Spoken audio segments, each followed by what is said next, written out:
ni igihugu kugira citwa Uburundi kigizwe n'amatongo yose. Amatongo yose y'Uburundi nico gihugu c'Uburundi. Murabona yuko hariho n'urubibe akarimbi gatandukanya amatongo y'Uburundi n'amatongo y'ibindi bihugu. Nuvuga amatongo yose y'Uburundi ateranye yitwa niyo azana igihugu c'Uburundi. Mugabo ndababwire hariho abarundi babona yuko ashobora kugurisha itongo ryiwe ku munyamahanga akaritwara. Reka ndababwire dufise umutima turashobora gusanga igihugu c'Uburundi twakigurishije. Kuko urumva twafashe amatongo y'Uburundi umwe wese arigira gwe wundi arigira gwe wundi arigira gwe wundi arigira gwiwe. Agaca abona ko azorikoresha ico ashaka akagurisha uko ashaka no kuwashaka. Nimwiyumve rero umurundi wese yogurisha ku munyamahanga. Ugurishije itongo curivamwe. Wewe ugurishije gwawe nanje hagurisha gwanje undi hagurisha gwe wundi gwiwe ku banyamahanga. Ntiduzoca ducika abaja b'abanyamahanga. Ugurishije itongo none ntucurisohoka. None barigurishije ku munyamahanga tuzoca tubabaja b'abanyamahanga. Nico gituma igihugu cawe kugikingira harimo gukingira aya matongo yacu yose. Kuko aya matongo ateranye yose hagira igihugu nico citwa itunga rusangi ry'abene gihugu b'Abarundi. Aho ivyo tubitegere aya matongo yose y'Uburundi ateranye agira igihugu c'Uburundi. Ico gihugu c'Uburundi rero niryo tunga rusangi ku Barundi twese. Ukuyemo akamanyu kamwe Uburundi buba bugiye. Uburundi buba bugiye. Nico gituma rero tumenya ko turiko turatunganya aya matongo yacu tuyarima tuyakoresha ivyo dutegerezwa kuyakoresha tuzi yuko ari amatongo y'igihugu. Narirya tongo ryiwawe umenye ko ari igihugu kuko urigurishije ku munyamahanga nawe yohava avuga ngo ni tongo ry'igihugu canje hariya yajava. Urigurishije ku munyarwanda azovuga ati naje akanagatongo kiwanje n'u Rwanda ngaha kubera wahamuhaye none ntiwahagurishije. Nico cyo ntagira uwemera kwitongo avuga ngo ngwiri ni satuno twanje ngo nogurisha ko shaka. Ni igihugu ni ryatwese nitunga rusangi rigize igihugu c'Uburundi. Hagira igurishije ku munyamahanga ubukatiye ikindi gihugu bugikatiye akamanyu. Ivyo rero tubanze tuvyumve kugira tubere amatongo ica tubare n'ingere tuteza kuyakoresha. Muka hariho abarundi batabizi ivyo. Afata amatongo yari itunga rusangi ya leta ndetse atari bwakoreshwa. Mwisaza amatongo yose ataca ariko arakora nitunga rusangi ry'igihugu rya leta. Agaca afata ngo rirya tongo ngo reka ndagigarurire gwanje ngo leta ngo ntusubire kuvuga n'ijambo na rimwe kuri iri tongo. Nivyo vyari vyabaha kuri Rugo Farm. Agaca avuga ngo ni gwanje no kuvuga ni nk'igihugu ciwe. Urumva kunyaga leta itunga ry'abene gihugu bose ni itunga rusangi. Ugaca uvuga ngo kuva ubu ni gwanje. Hariho n'abasaba itongo leta agaca aja kurigurisha ku Murundi nye. Leta iguhaye ahantu burakorera ukoresha uri umwene gihugu ugaca uja kurigurisha kundi mwene gihugu kandi ryari igiwe. Kuko ivya leta vyose nitubimenye neza ko ari gwacu.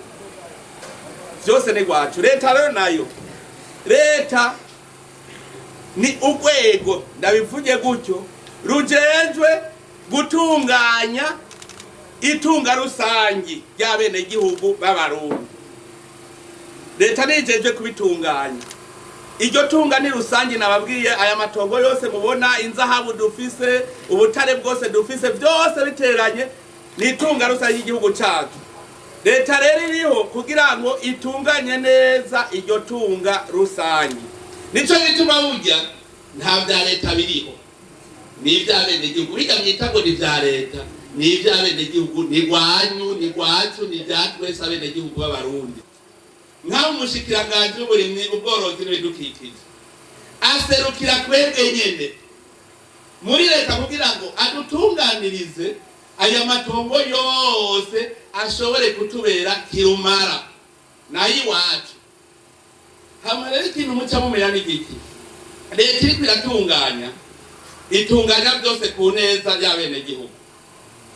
Iravuga iti ndacibarabara rimwe ariko ndababwiye hamwe bavuga ngo itongo ni gwanje leta ntirimwo ingorane ya mbere uzohura nayo niyi leta izova ngo ikibarabara tutabavuga ngo rice mugabo ntirucishe iwanje nturicishe mu itongo ryanje nkurumva yuko ubuhejeje kwica ryatunga rusange leta ikibarabara rica mu matongo yose kuko nayo igihugu mugari habigira hagama ruganda ukazavuga ngo iryo barabara sishaka ko rincira mu itongo ryanje kandi ari itunga ry'igihugu ryatwese iryo tongo. Ibyo rero no kutamenya baraduhenze imyaka baducuye bufuri na buhoro nta kindi bakora kitari kuduhenda kugira twibagire igihugu cyacu twibagire n'iryo tunga rusange ucumenga nitongo ry'umuntu ku muntu. Ndibuka ngaha muri ritongo nta bantu muzi bari basigaye bakota murazi cyari cy'umuntu afata itongo ryawe ugacuja kumukotera kandi ryari kiwawe.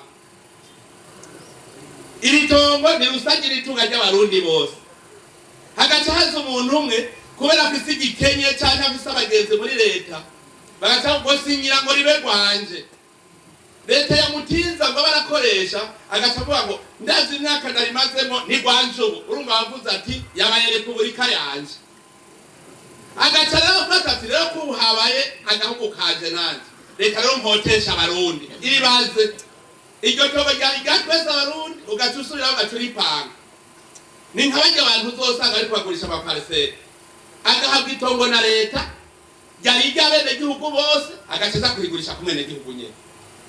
Iryo ni ibara hari uwawaga igihugu. Rero ubu leta iriko irasubiza ibintu ku murongo igarukana ibyari byarigaruriwe babigira ibyabo byari iby'abanyagihugu. Ubu rero bariko babigarukana byose bibi by'abenegihugu. Tubone yuko uri mwitongo ushobora kuritunganya neza rikimbuka ku neza yawe twebwiye n'abenegihugu. Reka nawe uzimbuye ntubirya wenyene bivyimbuwemwo biduteza imbere twese. Nico gituma rero dushikengurukira leta turayikengurukira cyane kungene iri kwiritaho itunga rusangi uwo mutungo wose iri kwiragarukana. Rero abantu benshi bace bibaza bati none ko leta ibisubiranye kubera ko agatima badushiramo umenga bice bibi bya leta umenga ni kintu cishira hamwe cibereye hariya ntitwamenye ko ari ivy'iwacu. Ubu turakenguruka muri abatwazana n'umushikiranganje ajejwe amatongo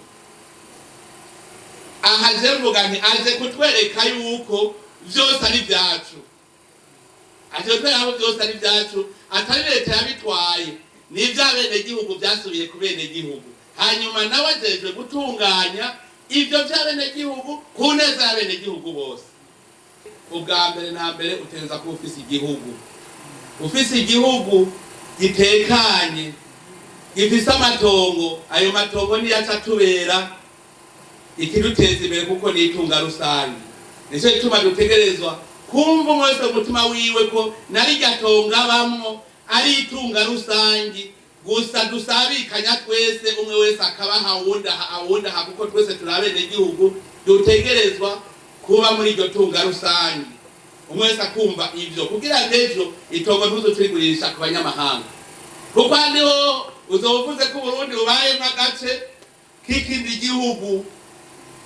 Ivyo rero tugiye tubifise nka nkama hama rero nje tuba iryo tunga rusange naryo ko ribe itunga rusange abenegihugu. Mbere je kubwanje amatongo yose leta yari yatanze y'intizo abantu batayakoresheje ziganyovu tubona za mugaba zaheri y'amatongo ya leta abantu bayagira yabo mugaca yigumira uko nyene ngo ni iwanje. Turasaba leta ko ivyo bintu bisubiramo itongo ry'u Burundi ritariko rirahingurwa abenegihugu dutegeza kurihingura kugira ngo turwanye inzara turwanye ubukene dushobore kwimbura tugira umusesekara dushobora no hanze. Ntivyumvikana ko rufata itunga rusange itongo ry'u Burundi tukarigira rwanda tacho turiko turarikoresha turipfisha ubusa bavyita kwankiriza. Turabarundi rero mu mutima dukundana twese tuzi ko twose rimwe turabarundi umwe wese niyumve ko atakwankiriza umurundi mwene wabo ntacazoba kuko nawe arimwo. Mugabo tubona amatongo yose ariko arangurirwamo imigambi kugira ngo dutere imbere mu Burundi. N'urifise muhiwa ndashaka kwirangurira mu mugambi nahe koperative irihingure hanyuma hazokubwira ko umutima nawe wo kurihingura toheza avuga ati none jewe ngiyo mugabe ibyo uvuga kugurisha itunga rusange ukarigurisha kuri mwene wanyu sivyo, ukotesha kuri mwene